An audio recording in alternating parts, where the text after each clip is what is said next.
Im Wohnzimmer finden Sie einen Kamin für die nötige Heizung. Neben ihm werden Brennholz und andere Utensilien vorbereitet.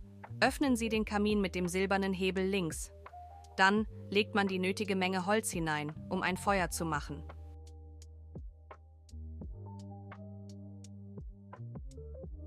Wenn Sie fertig sind, bewegen Sie den Hebel an der Unterseite des Kamins nach rechts und schließen Sie ihn dann. Die restliche Asche finden Sie im unteren Teil und können diese dann wegwerfen.